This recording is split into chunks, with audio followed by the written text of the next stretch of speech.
Lunch Money Lambert, Jeff Malott. Welcome to the Kayak Bass Nation. Welcome to the Kayak Bass Nation. Kayak Bass Nation. Hey, welcome to the Kayak Bass Nation. Welcome to the Kayak Bass Nation. Welcome to the Kayak Bass Nation. Kayak Bass Nation is presented by Dugout Bait and Tackle. Go to dugoutfishing.com to find everything you need for your next kayak bass fishing tournament. Hope you enjoy the show. Jeff Malott, Lunch Money Lambert, Lego. Also sponsored by REVO Sunglasses. Go to revo.com, use code KBN25 to save 25% off your next order. REVO, best lenses on earth. Also sponsored by Western Sun Vodka. Go to westernsundistillery.com and use the bottle finder to find a bottle near you.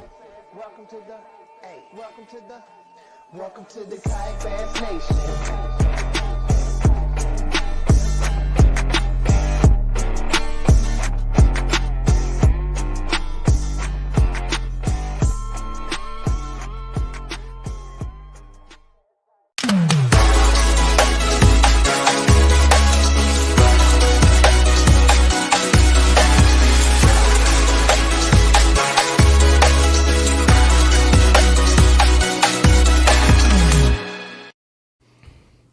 All right, what's up, everybody? Happy Monday. Welcome to KBN Live. As the song says, welcome to the Kayak Bass Nation. Welcome. Straight from Ox Pimpin', Ox Fishing.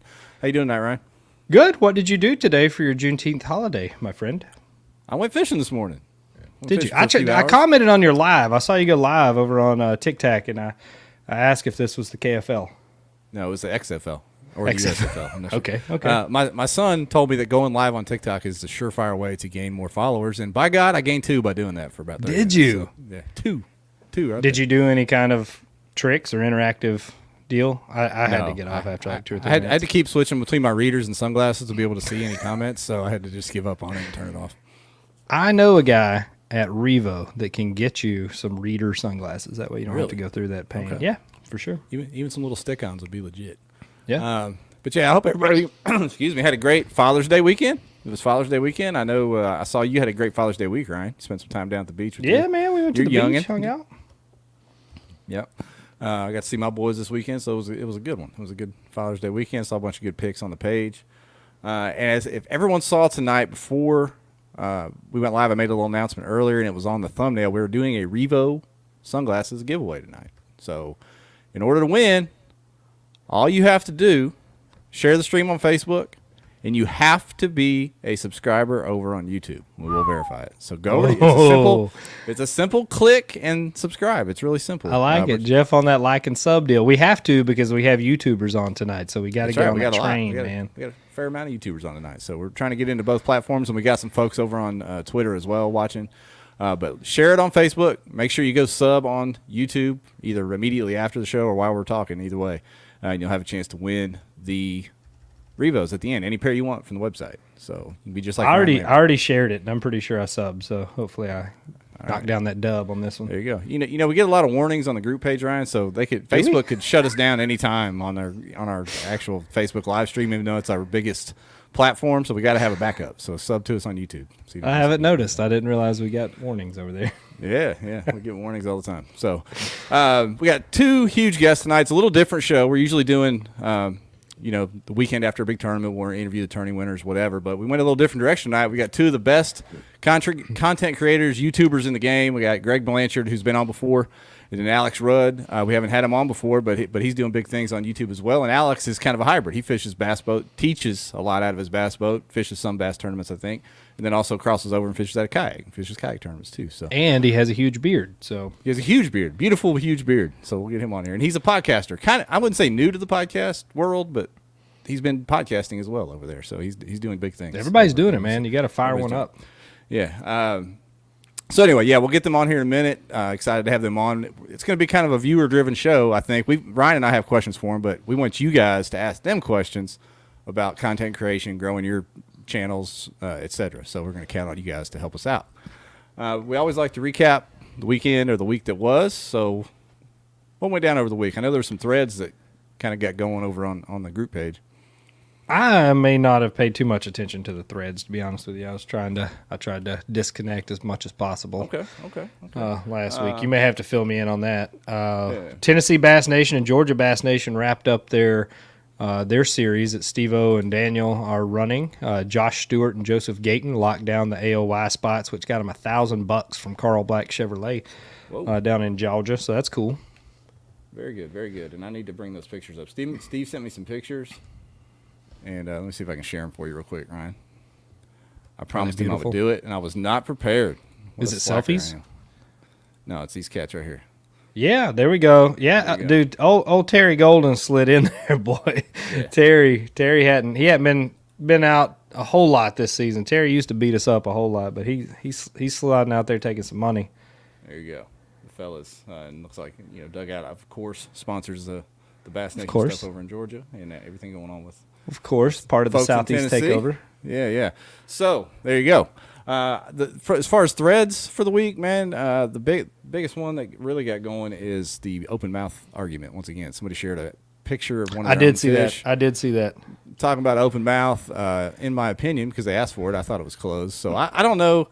I've been confused about how trails judge that because, like, if you're out there and you got that thing on a stringer, and the game and fish rolled up and slapped that on the board, it would be 100% legal, I guarantee you. Mouth would be considered shut. So where are we? The question is, I think, is how much of the mouth is shut to be shut. Like, because some fish have like a big bottom lip that sticks out, big underbite or whatever. Like, you can't get their lips all the way mashed shut all the time. I mean, unfortunately, they're not all created the same. Yeah, back in my day when I was judging a lot of fish and running tournaments here in Arkansas, we always went by the hinge of the jaw. There's a clear point where that, if I'm doing the right picture, where the hinge right here is closed down and the lips may be open, but that hinge is shut and you can see where that connects. I always went by that for closed mouth, so I don't know why people don't do that, but they like the tip of the lips all the way shut, even though it doesn't shut on a lot of fish because of just the way they're grown. So we just bring them back in a cooler. Ain't none of this happening, Yeah, we'll go back. We'll go saltwater style. Throw them on a scale, throw them on a skillet, be done with it. Yeah. So that was the biggest thread from the week. And then I wanted your opinion on this. And there's nothing that can really be done about it. Maybe it's just the way it goes. I talked about it with KBF before, which, like, their AOY system, you got folks in Utah, for instance, or California, and they may get 600 AOY points for a 30-person event, and a guy in South Carolina is getting the same points for a 180-person event. For sure. Well, now it's this northern swing. It looks like it's going to happen with Hobie. It looks like Winnipesaukee this weekend. You're going to have 75 people in the event, or maybe 80 by the time. Is registration over? Wednesday? No, it's open till Wednesday now. So okay, I am hard on the fence on flying up for that one. Okay, so now you're going to have somebody sneak in there with a low entry number, and I don't know. I mean, I guess that's going to be done with that. Low entry by this year's standards. You know, 2 years ago it was like, oh, are we going to hit 100? Or are we going to hit 115? And that's, I mean, I guess this is how the world works now. You're like, oh, if it ain't 160, psh. Trash term. You know, like 50 more than what we had ever expected before is now the gold standard. Again, I mean, I wish that the Northeast would show up and participate or whatnot. The easy solution is just don't put a tournament in the Northeast again. So that's right. That's Keep it on the Southeast. Move here or somewhere. Hell, I mean, Central Texas, somewhere. I don't know. Throw another one out there to people that are going to show up. Yeah, I know, and we can ask Greg about this later because he's obviously a high-level tournament angler, but he's out there in California, so it's hard on him to get all the way over here for any tournament. That's true. Oh, yeah, for sure. So, but anyway, let's shout out our sponsors real quick, then we'll get these guys in here because I know their time's valuable, Ryan. We very valuable. We'll get into that, too. Yeah. Of course, the whole show is presented by Dugout Bait and Tackle, dugoutfishing.com. They can hook you up with whatever you need. Get a hold of Ryan, Steve, or just call Dugout, and they will hook you up. I don't know if they have any of those demo boats left. I know last show we have a few demo boats left. I'm pretty sure there's some passports that need to get rehomed. So for a small rehoming fee, we can help you out. All right, get up out of there. Adopt a passport from the Dugout this week. REVO sunglasses, like I said, tonight's the big REVO giveaway. You have to share the live stream on Facebook and be a sub to the YouTube channel. If you're on YouTube, give me a good comment tonight, and we'll come up with some sort of prize pack for you as well, because we appreciate y'all over there on YouTube. But we're just trying to get some of the Facebook audience over to YouTube while we set the contest up this way. But REVOs, used them this morning. It's hotter, and you know what out there? It's 100 degrees up by noon, and they saved my back. REVOs are awesome. We're about to get Marky Mark Pentagraph and some REVOs. If you don't like the glasses, if you honestly think that they're junk, if you think we're full of it, meet Jeremy Hughes at the boat ramp. He'll take he'll take up the customer complaints there. That's right. Two-piece and a pair of REVOs. You'll go home happy with. You'll need them to cover them black eyes up. That's right. And then, of course, Western Sun Vodka, man. Appreciate Western Sun. They've been with us. They were the first sponsor to jump on board, and they're still with us today. Love us some Western Sun. Had me some cold watermelon straight out of the fridge. Cold watermelon Western Sun. I took some to the beach with me and got through those hot days down there. Yeah, good stuff. Steve Tucker says he can't share on Facebook. Make sure you're on the actual Facebook share from page. the public page. Yeah. Public page. You can't share from the group. The group is private for all the shenanigans, so only members can see that. But with That's that really said, man, out. yeah, let's get these fellas in here. I know we're excited to talk to them. We're excited to get some questions for them. Hang on just a second. Boom, boom. There they are. Greg Blanchard. Well, hey. Alex Rudd. What's going on, fellas?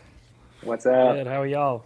Good. Yeah, we didn't get That to Rudd pregame guy with you. did show up. Yeah, look at that. We didn't get to Here I pregame with am. him. He came in late there. So Hey, I'm telling you, fashionably late as always. That's me. that's all right. That's all right. You're here, and that's the main thing. So we appreciate you guys, man. It's going to be a good one tonight. Like I said, we're hoping for a lot of good questions from the folks watching, but I know Ryan and I have some for you as well. No? You don't? No. Nothing? I do All right. for sure. Yeah, all kinds of them. Yeah. Love the YouTubes. Hey, cheers, fellas. Thanks for having us on. Alex, What are you free plug for you? What are you drinking there, Greg? You know what? I'm going to be brutally honest here. Uh-oh. This is actually a Founders All Day Haze. And speaking of Founders, I no. think, Jeff, is that a Founders shirt you have on? No, that's just a Banana Republic Oh. Jeep with a. Banana Republic.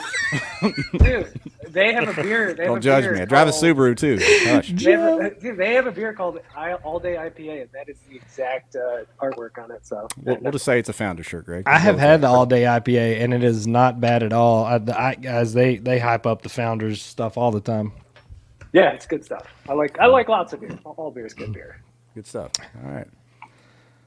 What are you drinking, Rudd? I have nothing with me right now. Nothing. Do you I want was us gonna to get send some you a water drink? And, I mean, yeah, sure. If You you look DoorDash parched. send it on down. Drizzy. Yeah. Well, just DoorDash me something, and we'll get it going here. Where is your home? We know where Greg is. We met Greg before. Where's your home? I'm in East Tennessee, so I live in Knoxville.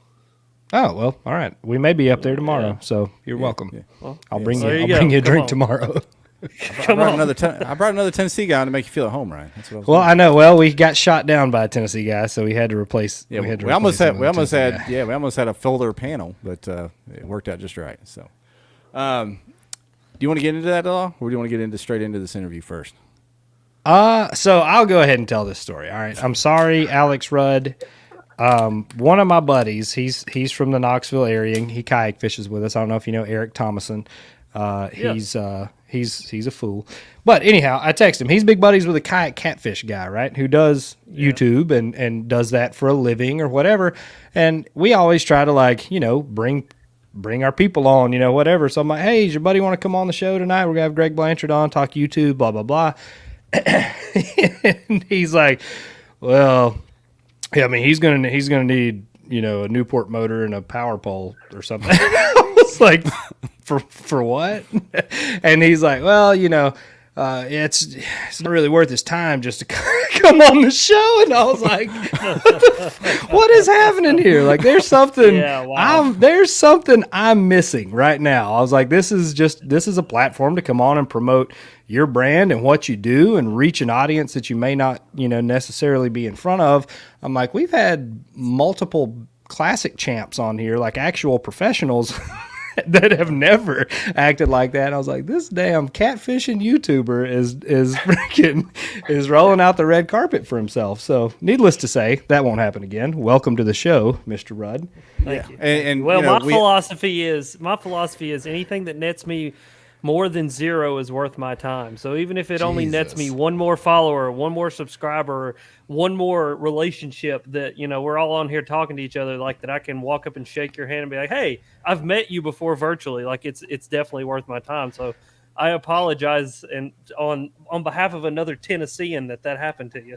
Well, I mean, it's networking, man. Like that's what all this stuff is. Like, I mean, Exactly. Greg and I know each other through working with Native. Like, it's not like we just ran up on each other on the sidewalk. Like this is all networking. You try to, I don't know. I thought you did. It's always my whole life. It's always been not what I know, but who I know. That has got sure. me everything in this industry, and being nice to everyone and friendly to everyone has got me a lot further in this industry than being a butthole. So I try not Blew to be my a butthole mind. very often.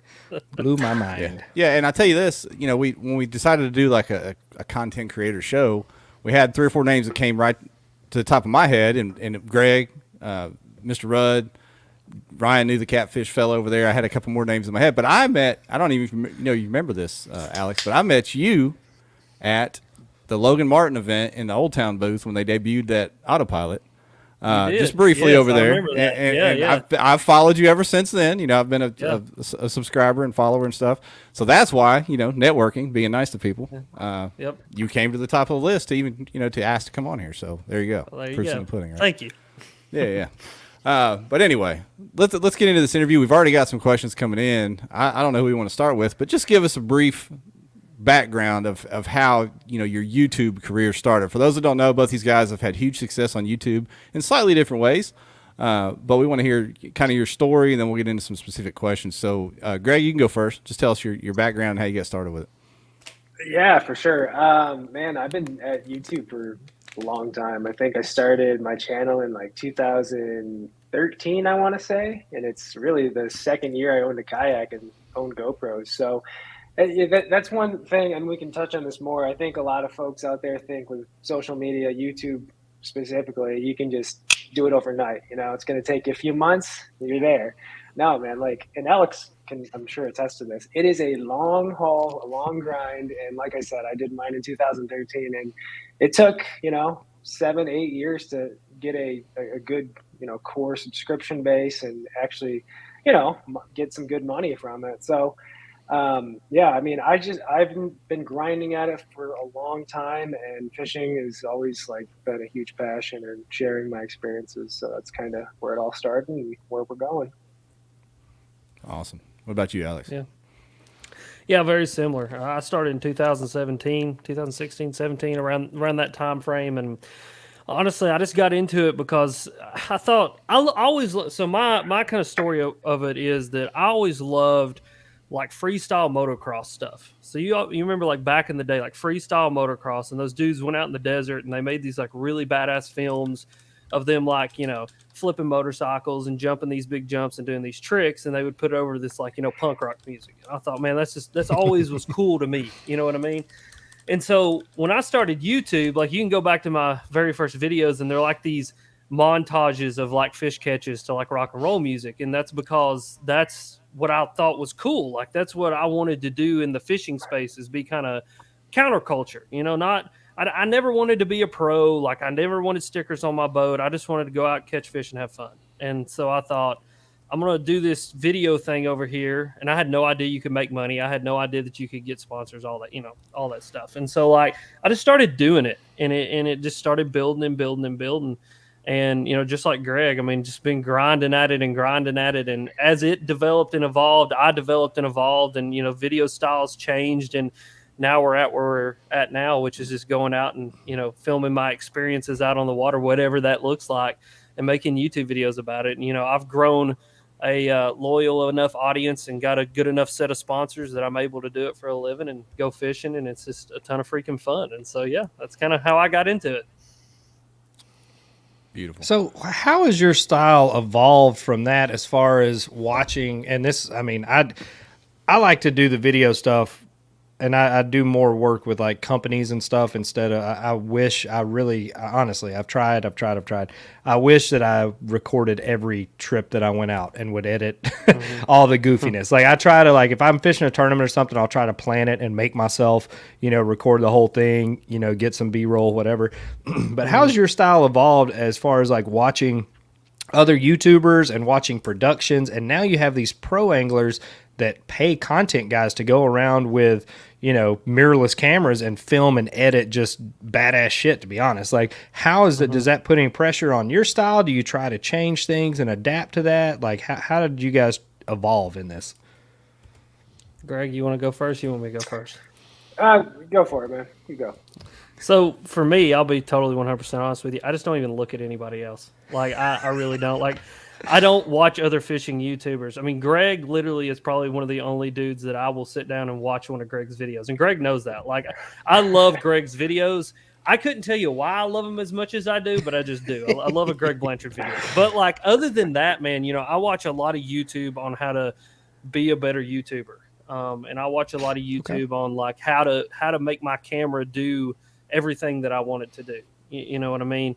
And like, there's a bunch of these pros out here that are hiring these awesome filmmakers, because that's what those dudes are that are making those, those videos are filmmakers. I mean, they are making pieces of art. And dude, that's their thing. That's their style. But, YouTube is such a niche platform in the fact that you can carve out your niche, and then within that niche, carve out another niche. And like, there's an audience for everybody out there.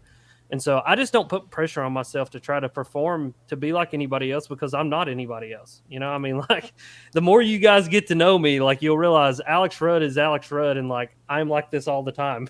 So like, I can't fake it. I can't put on a face. I can't make any other video than the video that I make. And that's what I try to do, is just go out and make my videos and be me. And so that's the kind of the way I look at it. I don't try to put pressure on myself, because it's working. And, the only pressure I try to put on myself is just to be better for the audience that I have and build the audience that I have bigger, and kind of just do what the fans and the audience is wanting, because that's, ultimately what allows me to do what I do and pay the bills and, have fun. So. Do you know Bethany by chance, or is this? That is my wife. Okay.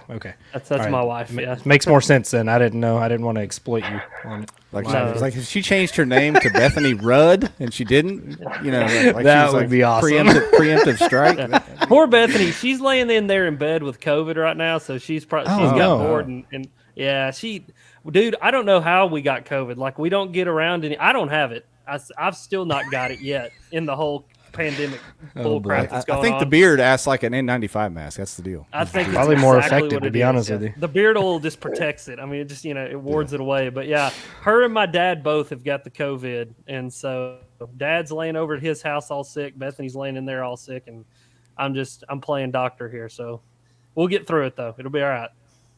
Well, all right. Bethany, we hope you feel better. I'm sorry to harass you while you're sick. Yeah. Yeah. So, Greg, what about you, man? I have watched a lot of your videos. I think I like how calm you are. You're not. It's not overpowering. It feels like you're actually going fishing with you. How did you kind of evolve your style?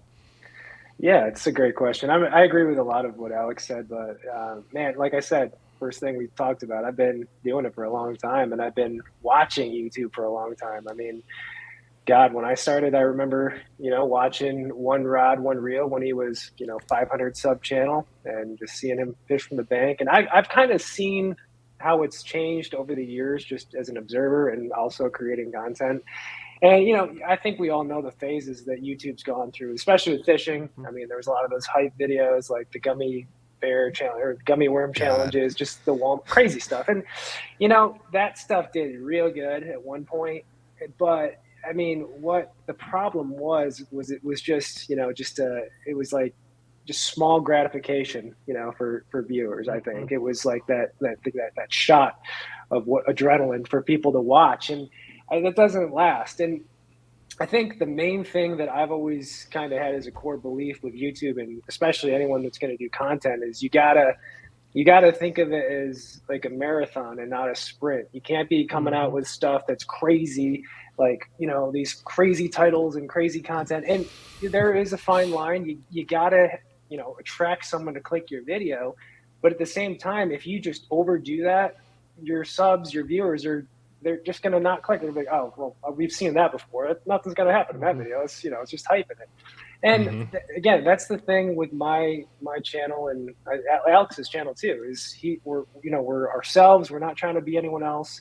I will say at some points during YouTube, because I've been just doing it for so long, I tried to get fancy with the titles and get clickbaity thumbnails and stuff. But, you know, it always comes back to being yourself and, you know, just enjoying it. And again, it's a marathon. It's not a sprint. You want to build a solid subscriber base, viewers, so that no matter what you put out, they're clicking on that. And, you know, even if I have something crazy happen in a fishing day, it's like not going to be the highlight of the video title or the thumbnail. It's something that subscribers know could happen, and they'll still click and watch. And I think that's really what ultimately makes you successful with social media is, you know, being yourself and, you know, giving your audience like a true reflection of who you are and what you're doing. It's just, that's just what I've been doing. And it seems to work. I don't have huge jumps in subscribers. I don't have huge lows. I'm just steady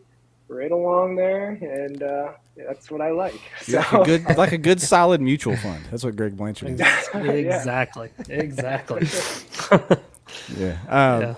You know, one thing I noticed about Greg, and I don't know, Alex, if you're the same way on Facebook and stuff like that, is like Greg, your stuff is organically grown. I sound like I'm a farmer. On YouTube, like you don't blast your videos all over the place. It's like you create your stuff on YouTube, people find it, and you grow. There's not like a, you know, share to 50 different Facebook groups with 1 million hashtags. Greg's not really active on any other you don't even social media, are you? Really, No. I always made a joke. I always said that I was like a bad social media person because like I just do the video and upload it and like I don't like share it anywhere. But I don't know, man. That's like what's worked for me. I'm sure it's different for other people, but yeah, I don't know. YouTube, and Alex knows this too. It takes a lot of time, man. Like once I'm done with a video edit, it's not like I want to go do anything else really. I mean, that's kind of one of the things behind the scenes. I mean, it's a lot of work. It's not like we're just going out having a fishing day and then it's like a 2-hour edit. Like I've been editing probably 8 or 9 hours today, and I still got more to do. So that's insane. It's a trade-off, but at the end of the day, we're fishing for a living basically. So I'm not going to complain. Yeah. Nope. Yeah. See, I'm active on a little bit of everything, and for me, it's been weird. Like all of my other social stuff, like Instagram and TikTok, that freaking platform is just ridiculous. But anyway, and the podcasts and all that, they've almost all grown separately. I don't see a lot of intermingling between all of the platforms. A little bit, but not a whole ton. You'll get a few people here and there, but like. I got 100,000 followers on TikTok because of like 3 videos, but like, it doesn't do anything for YouTube. Like those people who view that TikTok don't go over to YouTube. They don't want to watch a 15-minute video, a tournament video. Twerking. They want to watch they want to watch literally like twerking. They want to watch a 15-second video. They want that shock value. They want that whatever, you know what I mean? And so it is like, man, YouTube, Greg's right. It is a lot of work, and YouTube is a platform among all the social media platforms that truly you still have to just put in the work. There's no buying a follower. There's no, buying a subscriber or whatever. I mean, like you just go out there and you either figure out how to break the system and beat the algorithm and make viral content like Mr. Beast or somebody, or you do it like me and Greg's done, and it's just grind and put out content and build this audience. Yeah. How do you guys feel about all this algorithm? Like you brought up a good point. You can make the same post, Instagram and Facebook are connected obviously, but you make the same post on Instagram and on Facebook, and like one of them will blow up on one platform and not the other, and then vice versa. the very next time. Like, what do you think is the science behind all this little computer magic in the background of who actually sees your content that you're putting out? I'll make That's it a good really question. simple. I'll make it really simple. So all these platforms are at war with each other, is what you've got to realize. YouTube hates Facebook. Facebook owns Instagram. Google owns YouTube. TikTok is its own, 600-pound gorilla. And so all of them want session time. And what session time is the amount of time that a person spends on the platform. And so whatever video or piece of content or photo or whatever it is that platform has to put in front of that person to make sure that they stay on that platform as long as they possibly can. And you don't click off of a Greg Blanchard video to go scroll Instagram or to scroll TikTok, is what that platform is going to give you. That algorithm isn't your friend. It's there to keep you attached to that platform for as long as it possibly can. And it's going to give you whatever it thinks it is. So, I don't know, Ryan, if you're into politics, right? It's going to show you the most inflammatory political thing to make you go, oh, wait a damn second, that's not what I think, and da-da-da-da-da-da, because then that keeps you on there. It gets you engaged in a comment battle. It gets you engaged in a back and forth. Exactly, man. That's how all these KFL videos keep popping up on my shit on Saturday mornings. There you go, man. It's just trying to get you, dude. It's trying to get you. But that's truthfully, like, I watched this documentary called The Social Dilemma. Yeah, very, very good stuff. Yeah. Fascinating documentary. And after that, I went down a rabbit hole just researching, the YouTube algorithm. And everything that I always came back to was YouTube is going to show the user whatever it thinks it needs to stay on the platform. And I'll be totally honest, with me, it's barbecuing videos, Greg Blanchard videos, and freaking Star Wars shit. And like, dude, I will go down a rabbit hole of one of those three things all the time. And that is what I mean, like $100 I can pull up YouTube right now. Let's see. And there will be on my suggested page one of those like three things. So let's just go. So we got Star Wars right here. Star Wars right here at the top. Hold on, let me get the thumbnail to pull back up. So there's Star Wars.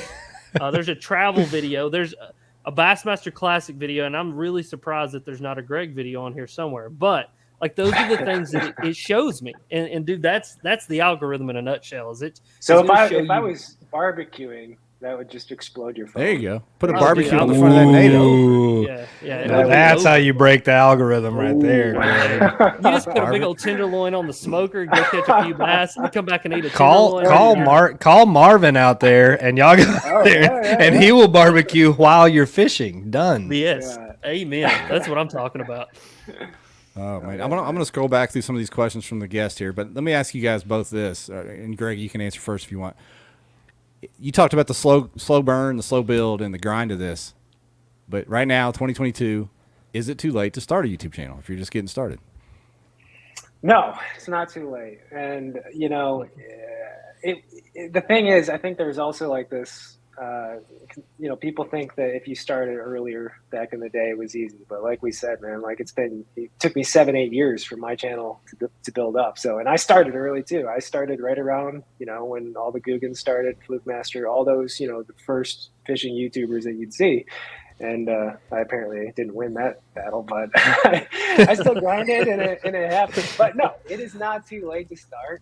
And I'll say this too. One thing I do love about YouTube, just as a personal thing, is, man, like you have your video log fishing diary right there. Like it's awesome to have not just that, but then like memories too. Like right now, my channel has kind of changed to not just fishing trips, but also like, tournament trips with, the fellas and the experiences and travel. So it's like kind of like a diary, like a public diary, and it's cool for me to reflect on and watch every so often and just relive those memories. So if anything, it's a good personal thing to have too, other than a social media platform. I don't know how I feel about this comment, Ryan. You guys are my rabbit hole. I just replied and told him to clean his rabbit hole. You have a filthy rabbit hole, my friend. Yeah, I don't know how to feel about that. Yeah, but anyway. But no, it's definitely not too late to start a YouTube channel. I believe that we have just chipped the top of the iceberg of the potential of what YouTube's going to be, because streaming and instant like media is the future. People are getting rid of cable, they're getting rid of everything, and they want to be able to go, that's what I want to watch, click it, and immediately starts playing. I mean, it's crazy.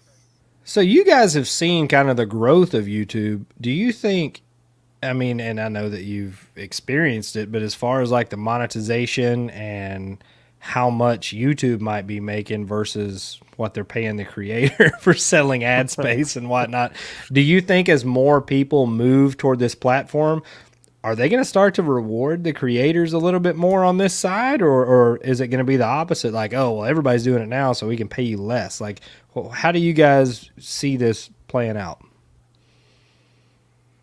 Greg? Yeah, you know what? That's a good question. I have no idea. I really don't. It's so hard to predict what'll happen in the future. Like even like 5 years ago, where YouTube was then, you could never predict it how it is now, especially with like the content and the way things work. But this is probably a silly answer, but for me, like most of my mentality is just kind of going with the flow. I'm just gonna go with it. Just go with the flow, brother.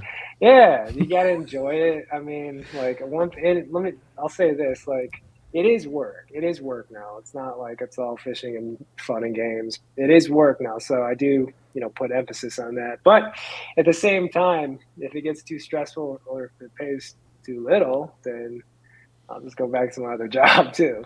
So I don't know, man. I don't know the answer to that, but I think you just gotta go with it. Yeah, what's agreed. your opinion? They're pumping a lot of money into it. I got an email a few weeks back, and it outlined everything that YouTube was going to put into YouTube this year. And they're investing. Google owns YouTube, so you gotta realize that. I mean, Google's like a $1.6 trillion company. It's one of the richest companies in the world. I mean, so they got the money. But I think they invested like $400 billion into creator funds and all the different creator abilities to make money and all that, and they're doubling down. I got a survey the other day. It was about YouTube and podcasts. So that tells me YouTube's going to try to move into the podcast game, and probably integrate with Google somehow. And it's just one of those deals. It's ebbs and flows, man. You have to go with the flow. I mean, I've seen months when I get that YouTube check and I'm like, God, like that's a lot of money. And then I get other months that you look at that YouTube check and you're like, well, take that one on the chin and keep on going. And like, it's the views are exactly the same, but it's just because the CPMs change, or, we move into a holiday season or out of a holiday season or something like that, So how does that work? If your views are the same, your engagement's good, how are you making more money in one month than the other? So it's based on your CPM, and your CPM is how much money you make per 1,000 views, and how much money you make per 1,000 views is based a lot on how much advertisers are pumping into the system. And so like during the holidays, advertisers are obviously pumping a lot more money into the system. And so YouTube's got a lot more money to share with you, essentially. And so and it could be different for everybody. That's the crazy thing too, is like, Greg, I don't know what your experience has been, but I know like my buddy Ben Nowak, who does YouTube does YouTube too. And we've been doing it pretty much together, for a long time. Like, he has the flip flop of me, where I'll make a lot of money in the holiday season. He won't make much at all. And it's all just dependent on where you're at in the system and who you're being shown to, and, what kind of consumers are watching your video, because that's something that Google takes into account. Is like, Jeff, if you click on something, at your house, or your wife clicks on something, well, it gets saved to your IP address. And then Google can get into your IP address, and it can go, all right, Jeff likes, REVO sunglasses. So we're going to show him 52 ads about REVO sunglasses to try to get him to buy a pair of REVO sunglasses. And so, REVO has dedicated a certain amount of money to that advertisement. And so then you get shared a certain portion of that. Well, a REVO advertisement is going to be a lot less than a Coke advertisement, because Coke has a lot more money to spend. And so just depending on what the consumer is, the kind of consumer you appeal to, also depends on how much money you can make. So you make rich people videos. I try to. Rolls Royces. I got it. Okay. Rolex. No, that's a good point. Actually, talking about the CPM, mine's actually seems to be best when it's springtime and fishing around at least here is starting to heat up a little bit, and then like August, and usually that's when there's a good punch bite, a good frog bite. So I think the content gets a little better, and there's probably a little more engagement too. So that's just to compare notes. That's usually when my CPM's the highest, August, and then like March, April. Yeah. Alex, you said you kind of go down those rabbit holes watching different ways to become a better producer of videos or YouTuber or whatever. I don't know if you watched the Think Media guys ever, but the guy over there. I listen to their podcast all the time. They're awesome. Yeah. They talked about the creator economy and how, it's X, I don't want to get the numbers wrong, but X amount of $1 billion right now, and they expect that to double over the next decade or few years. So, it's going to get bigger and bigger and bigger. But Ryan, let's get back to some of these viewer questions real quick, because a lot of them scrolled by while we were I saw two, and I want to combine these two. It was Gene and Jesse's questions. Basically, what equipment are you using for filming and then editing both? Alex started off. Oh, go. Okay. I got 2 GoPro 10s that I run. Specifically in my kayak, I have a little bitty Yak Attack mount that I mount at the front that's looking at me, and I usually wear one on my chest. Chest view has just kind of always been something that I've done. I don't know. Some people don't like it, but a majority of people, I think, seem to like it. So I keep it there because I like it. It feels like you're with me. You know what I mean? And then for my like big camera or like my vlog camera or whatever you want to call it, my B-roll camera, I'm running a Canon M50 with a Sigma 16, running an ND filter on there. So it's a 1.5 aperture. So I can crank that thing way back and crank that ND filter up even when it's sunny and get that shallow depth of field and make it look all cinematic and whatever. But that's all technical. I run, man. I am. But I keep it simple, honestly, and then I run external battery packs to both my GoPros, so I don't have to worry about battery issues. I don't want to be fumbling with batteries, especially when I'm in the kayak. So just pop that battery out, run it to like a, 10,000 milliamp hour external battery and just run her all day. I'm running an M50 right now for this live stream, so I feel very professional, Alex. There you go. There you go. But anyway. Fancy. Greg, what are you shooting with? Similar stuff. GoPro 7 Blacks, and I just got a GoPro 10. I'm moving up in this world, apparently. Look at you. You are a pro. I know. Getting fancy. So I got one of those guys. And then my phone is the other one. I don't have like a nice camera. Hell yeah. Get it, hey, I had a Are your texts green? No, they're not. You're an iPhone user. You're actually advanced. Yeah. I like it. Easy. I had a drone for a minute. I still have a drone, but this is a true story. About maybe 5-6 months ago, I got an email from someone at the FAA, and someone had reported that I was using a drone without a commercial license.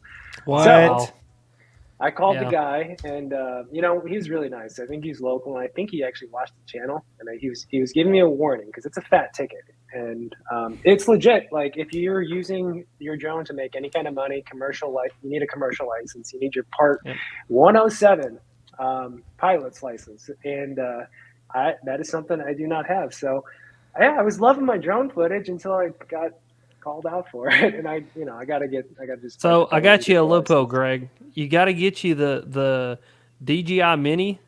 It's less than 205 grams or whatever, and they can't consider it commercial, right? That's what I was told. No, man, that's what I thought too, and that's what I have. But anything shot with he's in California there. Yeah, California out there. Dude, it's everywhere. I was like, well, what if there's some million YouTubers doing, they don't have their part. He's like, yeah, we can't like literally catch everybody. And it's like everybody. But we got you. Like anybody. We got you, Greg. Well, someone reported me, so that's ridiculous. Clowns, man. It wasn't like somebody that you were like flying a drone over their house. It was like one of your subs. No, it's like a hater probably, right? Probably. They're just like, I bet you he doesn't have his license. I got the FAA note. I shot my drone up one day. I was down in Orange Beach, Alabama, and I shot my drone up at the beach. And apparently we're like really close to some air base down there. I think there's one in Pensacola. Well, like I was within 150 miles of the airbase. Well, it gave me a warning. And so I just swiped the warning away and shot her on up there because I thought I'm 150 miles away from this thing. Oh, like 3 weeks later, I get a piece of paper in the mail that pretty much says, you flew within 150 miles of an airbase. If you ever do this again, it's X amount of dollars. I think it was like $1,500 fine, and we're going to take your drone away from you. And I was like, okay, well, next time I get one of those warnings, I won't do that. And like, you can't fly them around TVA dams. That's a big one. Because they'll check my drone footage below Naked Jack. Yeah, I know, right? Like, holla at me. Apparently, someone got threatened a drone bomb thing at a dam, and so now you can't fly them there. So that's why I got the Mini, Greg, is because I wanted to try to skirt the law. But I'm gonna keep on skirting the law until the law skirts me. So yeah, I mean, like I ain't even got a driver's license, much less a drone license. Shit, no fishing license, no fishing license, no driver's license. No if I can carry a gun, if I can carry a gun in the state of Tennessee without a permit, I should be able to fly a drone without a permit. You damn Skippy. I'm gonna do it tomorrow too. Tweet me. Next time Alex puts his drone in the air, Patriot Missile's gonna knock it straight out the sky. Oh boy.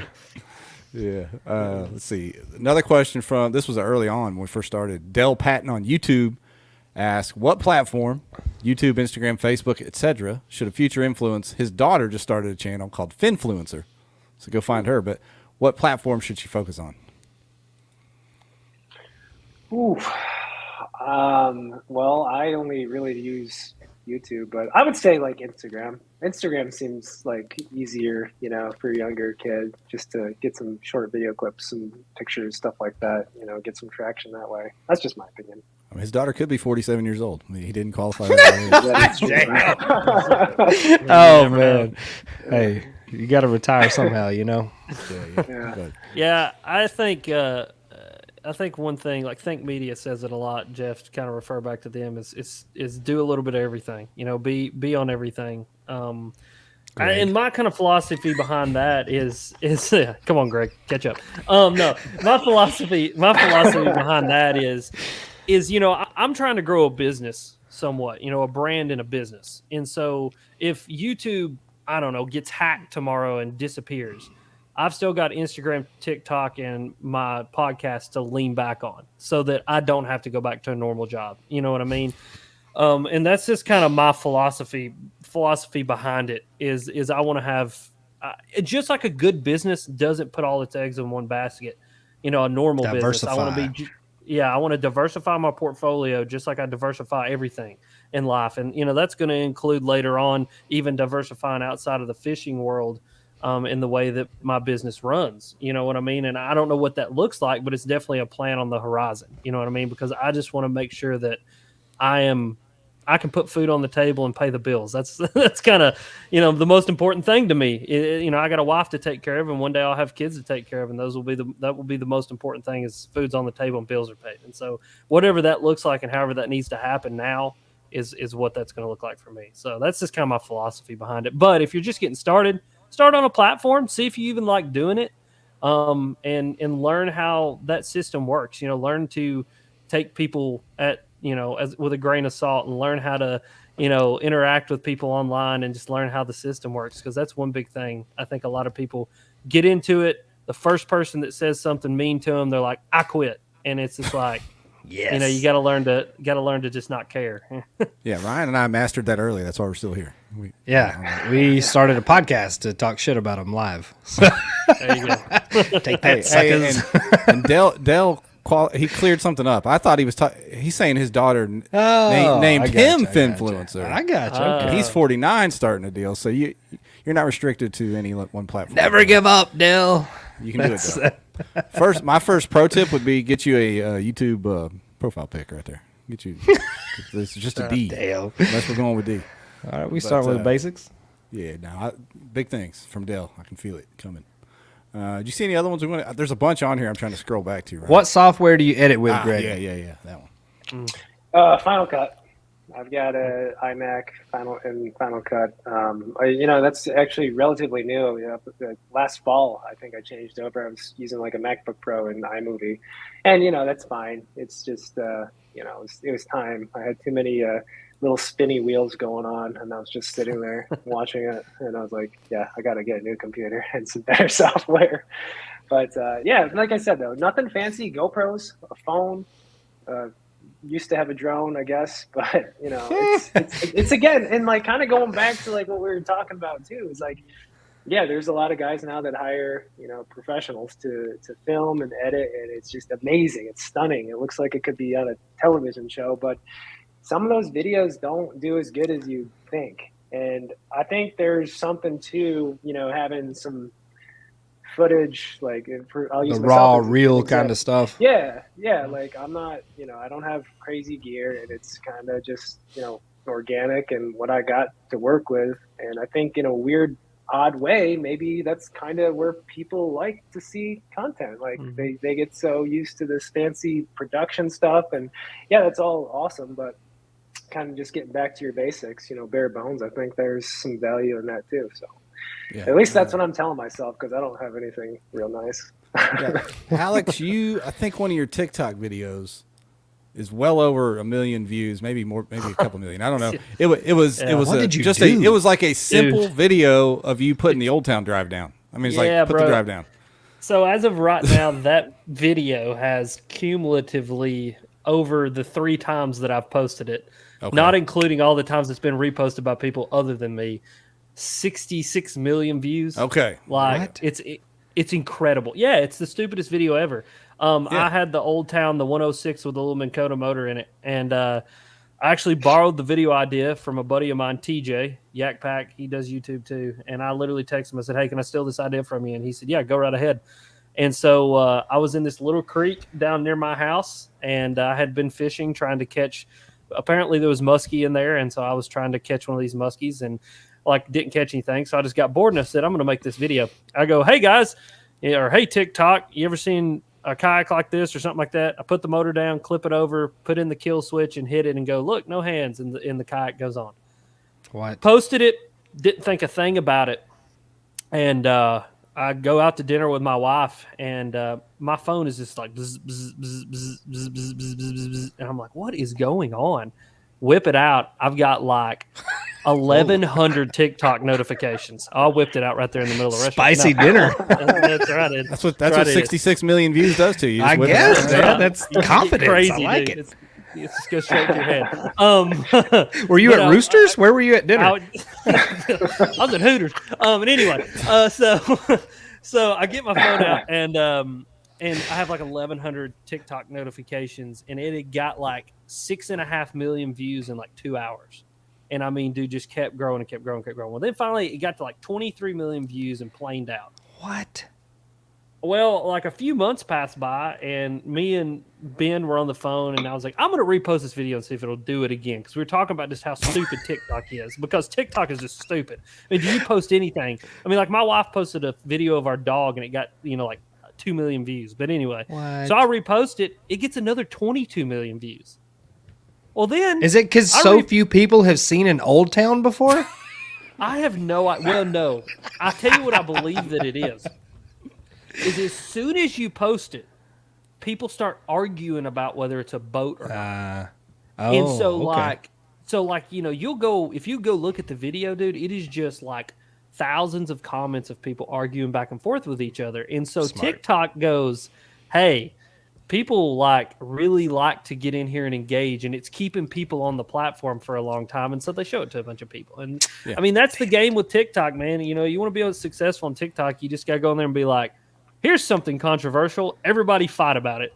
Yeah. And my point of asking you that with, Greg was talking about keeping it simple. I'm sure you didn't have a film crew there to do that for you. You might have whipped out your phone or something and recorded it. Right here. This is So- what got 66 million views right here. Yeah. So don't feel pressure to have 15 different GoPro 10s or whatever the But hell. be controversial. Yeah, be controversial. Ruffle some feathers, ladies and gentlemen. Yeah. There were some more questions here. Let's see. Somebody asked, how long does it take typically to edit your videos, your full-on YouTube videos? That's a good question. It depends on the video. Like if it's just a day of fishing, like that's kind of my simple edit nowadays. It's just if I go fishing and it's just me and there's nothing else going on. that might take 4 to 6 hours if I'm quick. But like this past weekend, we had a tournament, and tournament weekends are multi-day events. There's practice, there's a tournament, there's all the stuff in between, and that's a lot of footage, man. Like that's like I don't know how many gigs of footage I'm importing. It's over 1,000 easy. But to sort through all that stuff and then make a video that's 30 minutes long, that's like I don't know, probably 12 to 15 hours total. So I've definitely tried to get better at editing too. Like people, if you follow the channel, you can see like if you go back 2 or 3 years, it's like pretty cringy stuff, even worse 4 or 5 years back. So I've tried to improve the editing game, and now it's just what you get with better editing. It takes longer. You're gonna have to invest more time. So I don't want to go backwards. I like kind of trying to learn and improve the content. So it is what it is at this point. It's timely, that's for sure. What about you, Alex? Yeah, it's about the same. I will start an edit and walk away from it and come back to it. But full on process probably 4 to 5 hours. Like I worked on my tournament video from Saturday today, and I sat down I started working on it at 2, and I finished it up at like 6:30. I can't walk. My problem is I can't walk away from it. Like I just get in the zone, and I'm like a zombie, and I hate everybody, and I don't want anybody to talk to me or look at me until I'm finished. Yeah, well, I'm telling you, man, I used to be like that, and when I started walking away from it, is when I started getting better videos out of the process. Because I was the same. Like I would get into it, and it's like after you hear yourself talking so much, it all just becomes like monotonous. Like it's like, okay, that's in there, whatever. But like when I come back to it with a fresh set of eyes, a fresh set of ears, like it helps me to go, that little section right there maybe doesn't need to be there. Or I could add this in there, or I could do that, and just change something up. And it just kind of helps to keep my process going. But I probably watch a video 15 times before I actually upload it to YouTube to make sure I didn't leave something that's going to get me canceled in or so. Yeah. Well, dude, like that's the trouble too. Like if you make like a 30-minute video, you got to watch that, 10, 15 times. That's a long time, man. And I've had that situation where I've had like a 45 to an hour long video. I'm like done with it. I'm like, yes. I'm like, oh damn it. Now I got to watch it and make sure it's good. I send it to like 3 or 4 people like, hey, take a look at this. And hopefully they'll tell me like, hey, you idiot. Like you can completely inappropriate. Put your pants back on. I'll do one watch after the edit's done. I'll watch it once. I'll just pay attention, and then it's gone. It's up there on YouTube, and if I screwed up, then it is what it is. But that's my biggest thing, Ryan. I got to pee so many times these days that I got to make sure I didn't accidentally leave a little clip in there. I have a horrible mouth on me, and that's usually the stuff that actually makes the edit is like is negative 20 compared to what I actually say when I'm any of my friends that have fished with me have heard it. Like it's all the time. It doesn't matter if there's a camera running or not. Like I just I talk to myself all the time. Just let her eat, Yep. I try to cut as much of that out as I can, but I'm right there with you. I tried, but those are the best clips. Like it's always when I hook the biggest fish or something. Like I just say the dumbest shit. I'm like, why? Like why? Why do you do it? I'm gonna have to start talking more. I was editing today at one point, and I was like, man, this is like fishing ASMR. Like I am gonna have to talk more because like I'm just real quiet, and like you just hear me. It's like heavy breathing. I'm just like. I'm like reeling this fish because it's like it's a big one, and you're just like. There's people that want that too. You can probably get Patreon paid for that. Yeah, that's right. I'm gonna start an OnlyFans with the beard, the feet. So I was almost gonna ask that. Do you think there's a place on OnlyFans for fishing content? The feet of them. Feet, risque outfits, some helicopter move. I don't know what may make the money. Do you think there's a place for it? I'm sure that there's already some girl out there that has exploited that side of social media. Yeah. So we'll put My that DMs are closed. Not tricking me again.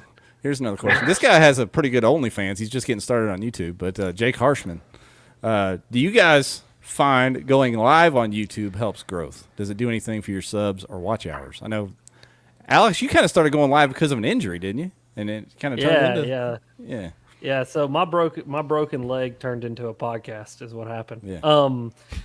But I actually just stopped doing lives on my YouTube channel for the very fact that I believe that they were hurting my YouTube channel. And the reason for that is, and Greg, you might be able to speak to this, viewer retention. And so like YouTube, when YouTube wants something, it'll show it to you. Like in your analytics, like if YouTube wants you to do something, it's going to show you like, hey, this is what we want.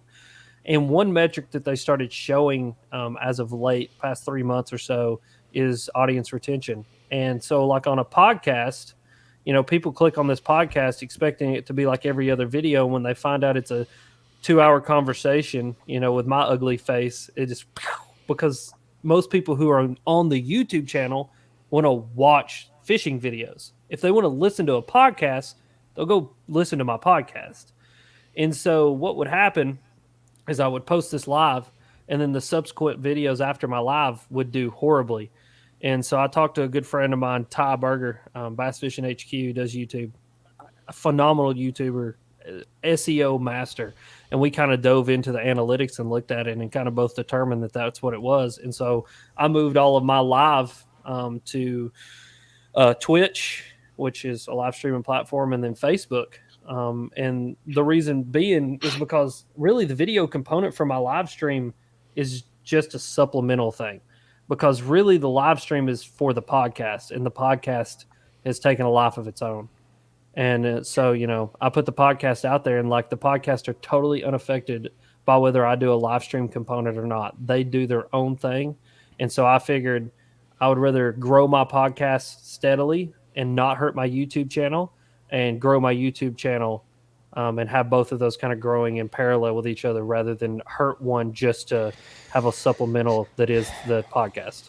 Yeah. This guy's too smart, Jeff. I wish you wouldn't have brought him on. Well, he is a teacher. I agree with that, dude. I agree with that. Dude, that makes total sense, because YouTube likes consistency. And consistency is, you get used to putting out fishing videos that are 15, 20 minutes long, and you get maybe 50% watch time, and then you put out like an hour-long podcast, and then people just watch like 10 minutes of it, or like 12, 15%, and then YouTube's like, holy smokes. That's why this is kind of a weird thing, and this could be totally wrong, it's just my belief, but when you're creating content specifically for YouTube, I'm sure it's different for TikTok and Instagram, but like viral videos, I actually don't want a viral video nowadays. I don't think it's good for my channel, because what you get when you get a viral video is you get a bunch of people that are just interested in that video, in that content. And you're more likely to have a huge percentage of people not come back. So it's these big dips in your channel. What'd you say? Time from video. You heard him exactly what he said. Big dips. Okay. Yeah. Sorry. Dips.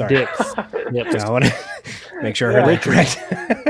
Yeah. You heard me. But no, consistency is key for YouTube, and like having I think live streams mixed in and then viral videos, those don't jive together with consistency. You just get these big jumps.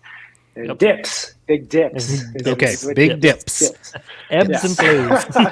I got you. It could be the other too, but Yeah, well. Yeah. But no, Greg's right. I mean, and that's what I was seeing, is I was just seeing this. It was constantly this, and YouTube doesn't like that. It just wants a good, consistent line. And viral content, I too believe. I think viralness too nowadays, it's like, if you have a viral piece of content and you appeal to all these people, then guess what? You have to make that same piece of content over and over and over and over and over again to keep those people interested. And, that's the reason I never kind of jumped on the gummy worm train, is because I don't like fishing like that. I didn't want to do that. And caught this fish with a chicken nugget out of a ditch. Yeah. Come on, man. Damn. It's like, come on. I do wish, though, we had like all of these spillways in Tennessee that all these people fish. Like, they went to a spillway and caught a 10-pounder. I'm like, why do we not have that here? Like this little mud hole with 6-pounders swimming around in it. We don't have. We're working on it, buddy. The Bill Dance Initiative. It's on the way. Sit tight. I saw that. It's coming. Hold on. It's coming. Hold on to your dips. It's coming. Another question from James Haberly. He's asking you guys, he said 30-minute, but do you ever use uncut fishing videos? And do you think they do better or worse than edited videos? Just, drop an hour or two of raw footage. Jesus. I've done some 30-minuters and some hour-longs. I don't do them a whole ton. If I do them, it's very rare, maybe a couple times a year. And you know, again, that's kind of what we were just saying. Like those kind of things aren't necessarily what YouTube wants. Like what's going to help your channel. Again, I don't do them much. You know, I think if I did them a lot more, that would ultimately be bad. But also when I'm doing them too, I try to. When you make a video on YouTube, the main focus when you're editing is, and especially reviewing it, is where would I get bored and click off? Whether that's reeling in a fish too long, whether that's me pausing in between talking. And I do a lot of jump cuts. Sometimes it's way more than necessary, but that's what you should be thinking, at least for YouTube, is where might they click off? Where might they get bored? And with those 30-minute or hour uncut videos, I try to, you know, engage. I try to talk a little bit. I try to make it interesting. I try to make sure that I'm fishing in a good, you know, a scenic place. So if people like to see good scenery or there's good audio, you know, those other things you have to factor in. So I guess, yeah, the big thing is with that kind of stuff, you have to at least, you know, focus on audience retention is the big thing. Yeah. Yep. I think you have to have, I mean, like you said, you have to have something going on. Like whether it's you're explaining a bait or a presentation or, you know, some certain kind of cover that you're fishing or the actual hook set / landing the fish. I mean, some of that stuff is so long. Like if you have like a 2.5 minute fish fight, like you nobody needs to see like your line swimming in a circle for 2 minutes because you can't work a net. Like that's not really that engaging. If you're like cussing at it the entire time, which you shouldn't do, kids, but that is at least something that's going to make people pay attention to it. But I think that's solid advice, is try to trim it down to where the action is in these videos. Right. Yeah. There's Oh, go ahead, Craig. I'm sorry, buddy. No, I was just saying, I think just with the social media thing, everyone's been so accustomed to, you know, quick, short gratification. Like the attention span on everybody, including myself, is so much shorter than it was years ago. So you have to kind of go with that, as sad as that sounds. You guys are the YouTube pros. I like to, what I like to do myself, nowhere near any kind of YouTube pro, but I like to edit videos from like the trips or whatever, like a goose hunt or elk hunt or whatever. I like to put out the whole story of the deal of whatever it is, whether it's a fishing trip, hunting trip, whatever. I like to work in the production quality, but I mean, they end up being like 20 or 25 minutes, and there's not anything I want to cut out of it. That's my biggest problem is, you know, I know there's all these, you know, this time slot, blah, blah, blah, this will get you more views, whatever. I can't do it. And I don't want to do it. And that's probably why I hate the whole platform in general. No offense to you guys, but I can't buy into all that shit. Like I have what in my head that I want to put out, and that's what I'm going to do until I'm dead, I guess. So what's your advice on how to balance that? I think there's nothing wrong with that, but I also think that you have to really rein in your expectations as to what kind of success you can have. Zero. That's what I started with. That's where I'm still at. Yeah. You're already winning then. You're already winning. Because I think that's the biggest thing is like, you know, you have to realize that like a Mr. Beast content style creator. I wish I knew who these people were, to be honest with you. So I Mr. feel like Beast he's great, is the though. I like his name. He's the single most successful YouTuber of all time. Okay. Like all right, the dude he is the god of YouTube. I mean, like he has figured it out more than anybody else. What does he do? Good question. A lot of things. Like one of his last most viral videos, he got like 60 million views. Was what was the Netflix show out there for a little while where the people like played the game and got killed? Right there, it is. He did Squid Game right there. Squid Game. Oh, Squid Game. So that got 260 million views. Excuse me. I misspoke there. But so like that's the style of videos that he does, and they are just, I mean, they are made to be viral, and he is viral. And so for a guy like Mr. Beast to get less than 100 million views on a YouTube video is a failure. Whereas a guy within the fishing space who is niched down all the way to kayak bass fishing, Greg, great example. You know, Greg, for you, I mean, and you can cut in and tell me if you disagree, but I really truly believe for like a guy like Greg, you know, Greg, a 500,000 view video for you is very, very successful.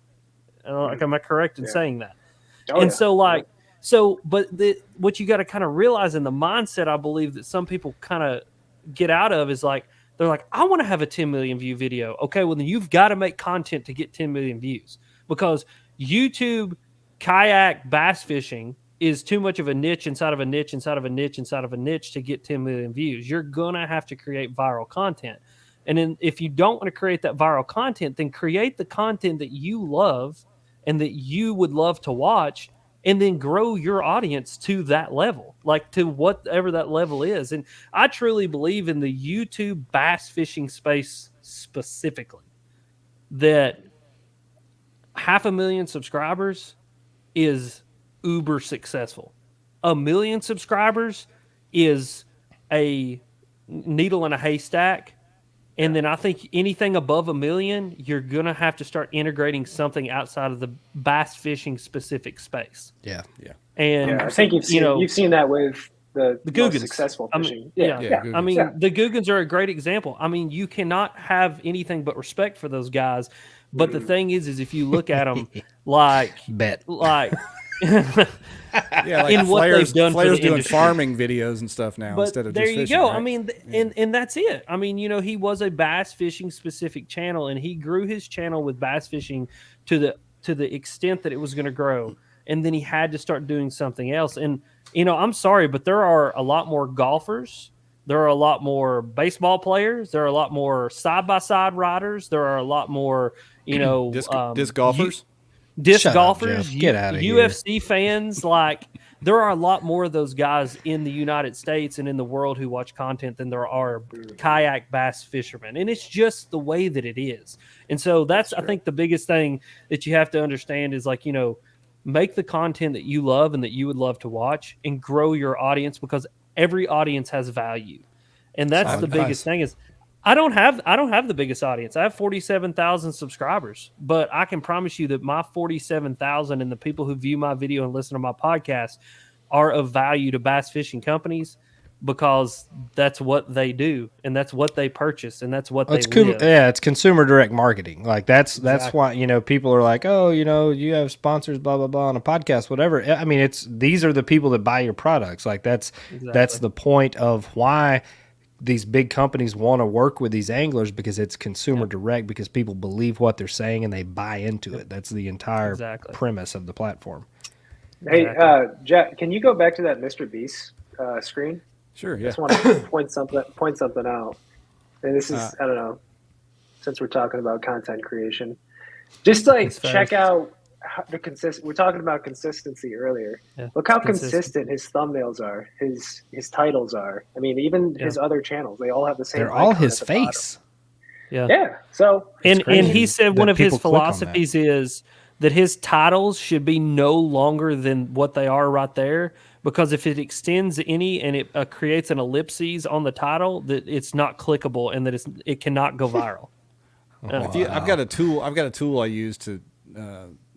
I just started using actually to try to help my YouTube myself. VidIQ, but on here it tells you how many views per hour that you're getting per video. He's getting 27.9 thousand views per hour on this Willy Wonka chocolate factory. Crazy, man. Woo! That's a lot. Jeez. How about that? That's so pretty crazy. Yeah, it seems like he'd probably make some money from that. I don't know. Right. Have either of you ever thought about filming yourself cheating in a kayak tournament? Absolutely. Yeah. Just gonna go fill a fish basket full, pull them out. I'm gonna clip all their tails. It's gonna be great. Ooh, that would be a good one. That would be a good one. Go to a basket. Yeah, just roll up on the old fish barrel out there. All right, boys, about to take this dub. We got a couple more questions. This one is a good one. When you guys first started, I'm sure you read every comment. Do you still read every comment? Greg, honestly, I try, because I've got like the app on my phone, like the YouTube Studio app. I try to read every comment. I try to respond to a few. Man, this is kind of a tough subject. I used to answer every comment, every message, email. Like, I would literally allocate like an hour each day to be like, this is typing time. And it just got to be too much. Comments, like, I'll answer some of them. I try to read all of them, but like the messages and stuff, like, I feel bad saying this, but I probably only answer maybe like 1 in 25 messages, maybe. It's just too much. And I realized it's just like, dude, you're just on the computer for like 5 hours typing to people. Like, I mean, I'm glad you I text try me to- back, Greg. Thank you for coming on tonight, by the way. I'm sending you a power pole and a Newport. I'm also a bad texter too. Well, Oh, me everybody too, probably dude. knows. I'm a terrible World's worst texter. texter right here. Like I'm Yeah. terrible. Like I do not respond to anybody. But no, Phone calls, I fishing. If I'm fishing, oh I'm yeah. not answering shit. No. If I'm fishing, I'm fishing. Like Yeah. I don't. You talk send me to an anybody. email, you'll go on unread for at least 5 days. Yeah. I try to like go in and just interact with the comment in some way, like heart it. You know what I mean? Like I can't reply to everybody. I'll reply to specific questions about gear and stuff like that. But for the most part, I try to heart, and there's a few guys that like have literally been there since the jump that every time they comment, I comment back to them just because it's like I don't know them, but it's Your like boys. I feel They're like your boys. yeah, but I feel like I know them because it's like I've seen their name every single time I've posted a video ever, and it's like those guys you just got to go in and be like, I almost always say like I appreciate you because I really do appreciate them. Like it's true appreciation for a dedication like that. Yeah. One thing I've done recently is I've done premieres. I've started premiering the videos on YouTube. And That's cool. it's cool because you basically for a premiere, you're just setting a time for your video to go live and everybody can watch it. And, I get in the chat and chat with people and can answer questions and stuff like that. I think that's a good balance of, audience interaction, but also not doing something that's going to because the premiere is just the video. It's not like a live stream or something crazy that's going to mess up your algorithm or whatever you want to call it. But that's one thing I've done that I've liked. Jeff, find that Mark Soneros, Big Worm had a question he threw up about what they were shooting in. C-Log versus C-Log, some yeah, other. I don't do C-Log. I've got the Sony, so it's S-Log stuff over here, but I don't. Oh, the dynamic range is so much more. My footage comes out looking like shit, so I'm like, well, I could mess with color correcting for hours, but I'd rather just not. Here's the big question of the night that you guys don't have to answer directly, but I'll kind of phrase it differently. Somebody said, well, let's break this down. How much money are these guys making? You don't need to answer that. But both of you are now full-time YouTubers. W-2s, please, now. Right? I'll get out past 2 years tax returns. Hold on just 1 second. Yeah. But you're both full-time Anthony, YouTubers, so you've been able to leave your actual careers and now have a YouTube career. Is that accurate? Yes. Yeah. It's accurate, but also YouTube. It's not just YouTube, and it's Right. the same. I'm sure it's the same for Alex. Like I couldn't do just YouTube. It's 20 other things too. You have sponsors, you have affiliate deals, you have. I have a Patreon page. I mean, my taxes are a nightmare, but you have to have. I think 14 1099s. It's great. Oh God, it's great. Like YouTube for me and the social media is kind of like the nucleus. I've called it. It's kind of like what drives everything else. So that's kind of like the brain of everything, and then everything is kind of an extension off of it. So that's kind of like the main component for me. But I think if you are serious about trying to do this fishing thing full time, it can't just be YouTube or Instagram. It's got to be lots of stuff. You got to, have a lot of different streams of income because YouTube won't, it won't cover it. Agreed. So there you go. Yeah, that's it. You got to have. I think that's one big thing that you got to realize is that it's going to take a lot. Very akin to professional anglers, and I've been very fortunate to be around a lot of professional anglers like Edwin, and I got to spend a day with Jimmy Houston and talk to him, and they were both that's a wild man right there for sure. I love that dude. If social media was around back in his heyday, he would be a billionaire right now. He is a fool. He is an epic human being. But being around those dudes and just getting be around those guys, they pretty much operate like we do, Greg. I mean, it's the same. You know what I mean? It's the fishing isn't going to make you the money. Just like YouTube isn't going to make us all the money. You got to have a lot of different. A diverse portfolio, like we talked about earlier. You got to have a lot of different things going on, and it's just the way it is. But you're leveraging your influence on YouTube and other social media, right? To partner with these companies. Absolutely. And I treat it just like a business. I think that's the downfall of many content creators and why they can't quit their jobs or why they can't be successful is they don't treat it like a business. Like treat it like a business. You're a business owner. You have influence. You have value. I think the most important thing that you can understand in this order is your audience, your analytics, and your value. And if you understand all three of those things intimately, you will be successful in any social media space that you get into. Greg, you have a regular cast of characters in your videos, it seems.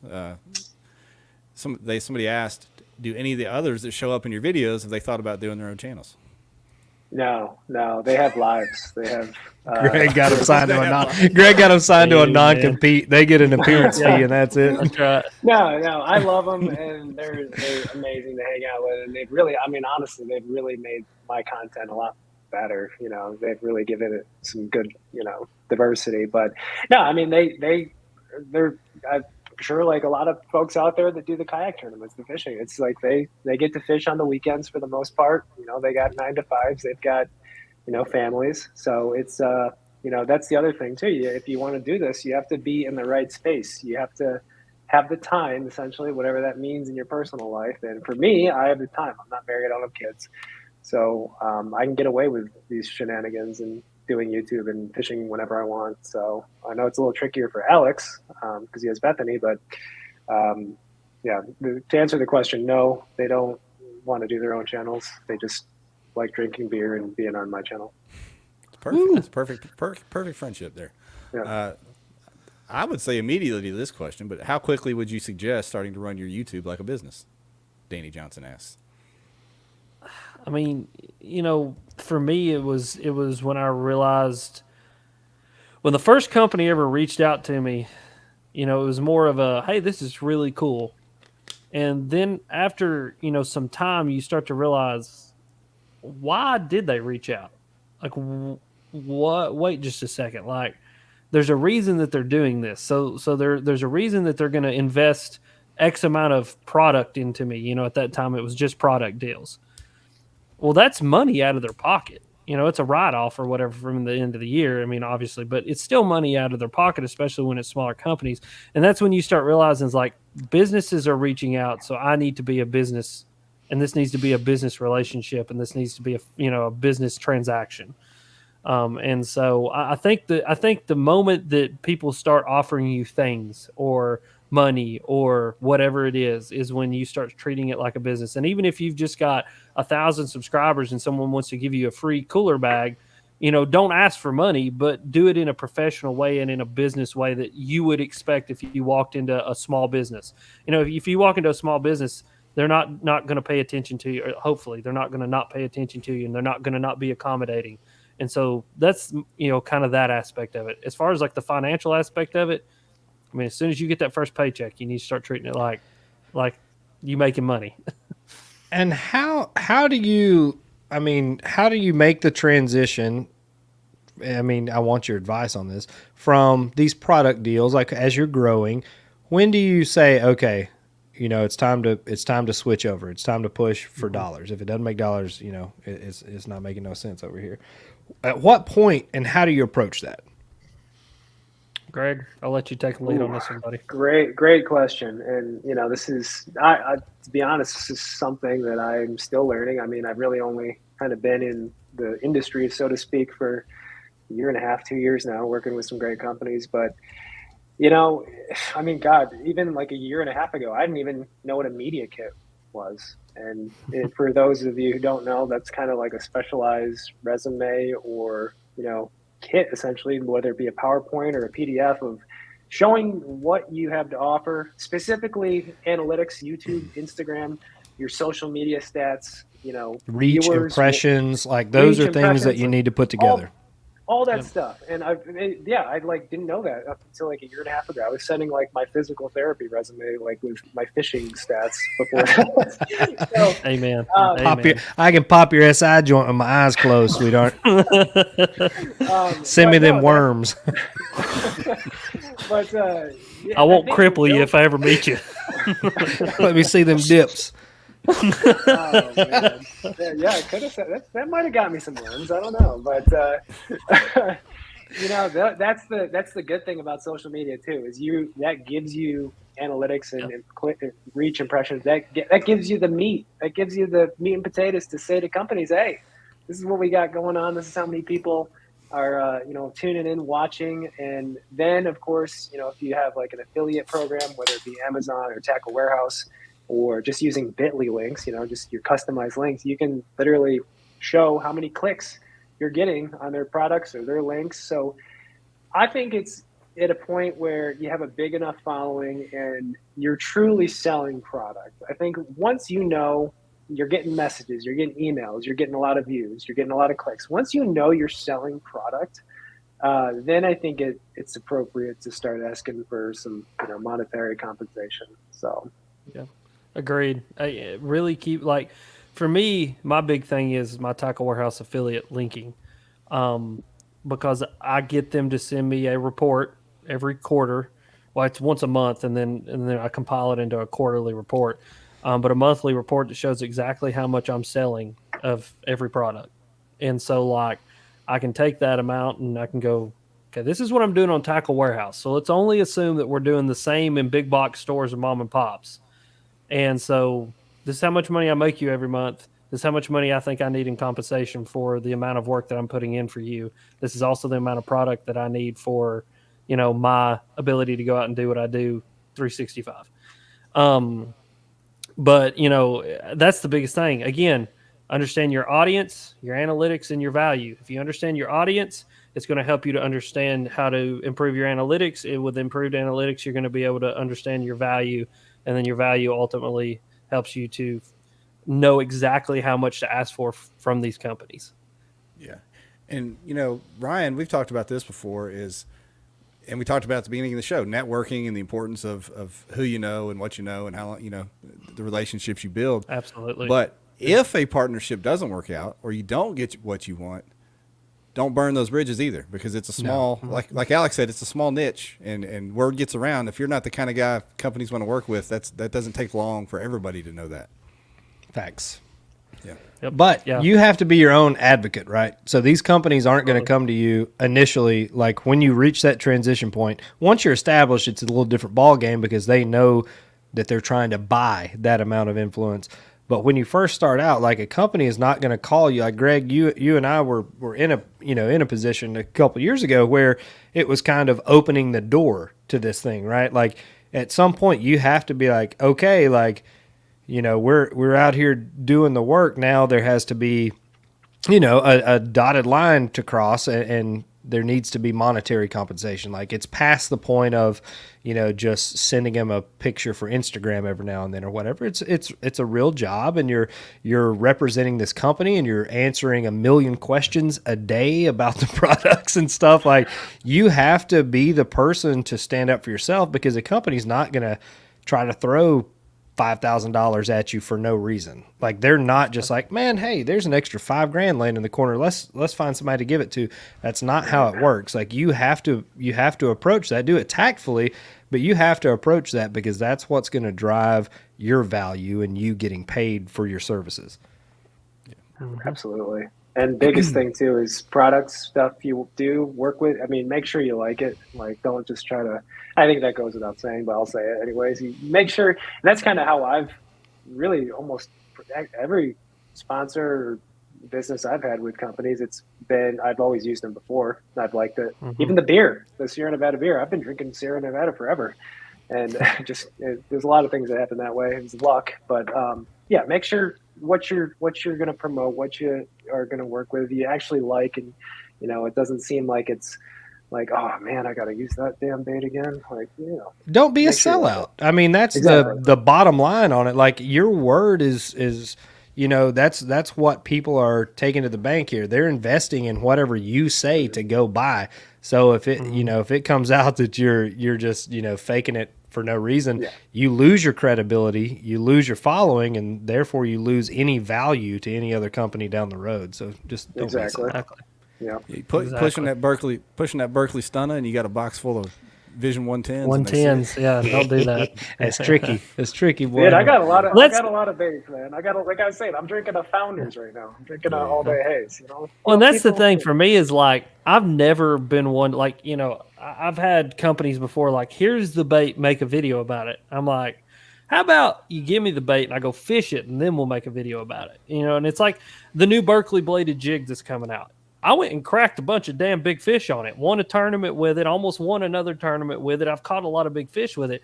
So now I've got a lot of experience behind like actually being able to go, this is honestly one of the best bladed jigs that I've ever used. You know what I mean? Or like, is it better than a jackhammer? Tell me the truth. Damn it. Okay, don't you lie to me, Alex. I'm not going to lie to you. Here's my philosophy behind it. I believe that the knock and the actual action of the bladed jig is so different than anything the bass have seen in a while that I was taking it to places that I would normally throw a jackhammer, because I'm a jackhammer snob. Like I was a jackhammer snob. I guess I still am. I mean, it's you know, I mean, dude, you won Watts bar with it. It's just a dang good bait, you know. But I believe that like I took that. It's called the slobber knocker. We can put it out there now because Edwin and all these guys have made videos about it. But took the slobber knocker and threw it in the same places that I was throwing a jackhammer. And, dude, they were eating it like they had never seen a bladed jig before. Like, you know those, like, when it, like, completely takes the water off of it and you're trying to reel up the slack and catch up with them because they've ate it that hard? That's the way that they were eating. Like a Cinco, yes. It's like, I mean, just slamming it. And it's like, I don't know if it's just because they've not heard anything like that, you know, and there's a bunch of science and data that I definitely can't share that I've been given on the bait, that it just has a different sonic signature than anything else out there. And so I think that it's doing something to the bass, whether it's their lateral or line or how they're seeing or how they're perceiving it, that it's different. And so I think just like the Thunder Cricket had its time and the jackhammer had its time, it did. That one time, like right? just that one time, the day it dropped, shit was over with after that. But just like those baits had their time, I believe that this will have its peak, and then I believe that it will continue to do well because it is a really good bladed jig, obviously. But I think it's just like anything else new that they've never seen, that they're just eating it because they've literally never seen it before, and bass are dumb like that, and they eat things they've never seen before better than things that they've seen 1,000 times. I agree with that. It's like, yeah, I actually, speaking of the slobber knocker, I got it tied on. I'm gonna hit the Delta this week, but the chatterbait bite has been, I love the chatterbait. I don't get fancy like you guys with the jackhammer. I just got the custom, the lowly man's chatterbait. But Drew Gregory style. That's what Drew says. But man, the chatterbait bite, and it's not just me, it's like died down on the deltas because everybody's slinging it. Those fish get used to it. And it's the same thing with the whopper plopper. The whopper plopper, just there's so many people throwing it, and anything really. But then Alabama rig, son.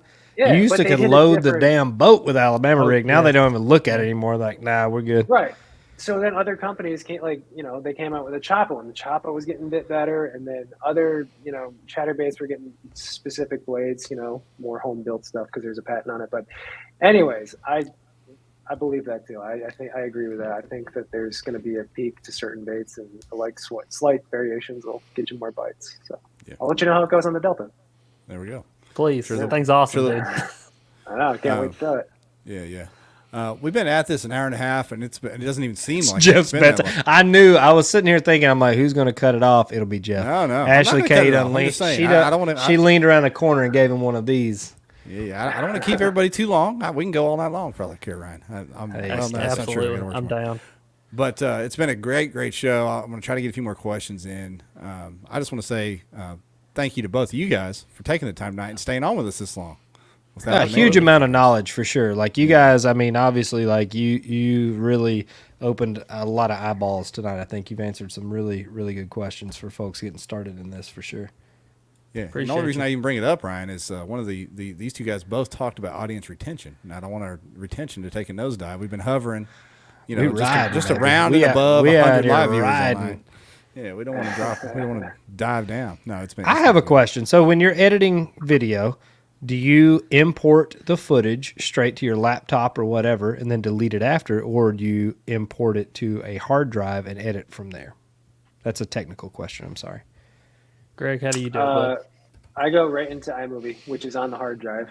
Yeah. So I'll do everything straight. And, dude, I wasted so much time. I used to put it on the laptop and then put it from the laptop to the hard drive and then into iMovie. So I just skip all those steps, put it right into Final Cut, not iMovie, and then get the project done. And then, unless it's a really special day and there's a lot of good content that I might want to save for a rainy day, that project's in the trash, and I free up space on the hard drive, and it's on to the next one. There you go. What about So you, Alex? I have an external hard drive. So I got a 4 terabyte external hard drive. Pretty much go in, I have a folder. It's called New Project. I dump all the new footage into there and then edit out of my external hard drive. Because Final Cut does instant rendering, so I can pull in a clip and it'll instantly render it into the editing software.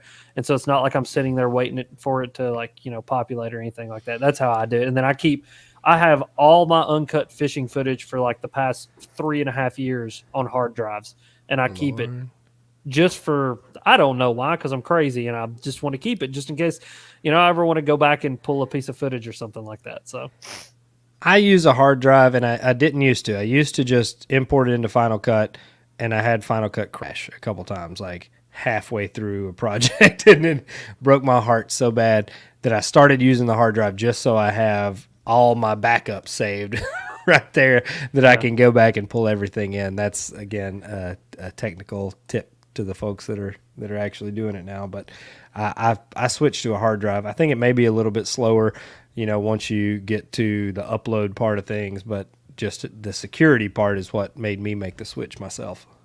Yep. Frank Reed said this is top 3 shows in his opinion. Look at that. Who is Frank Reed? Get out of here, Appreciate boy. you, Frank.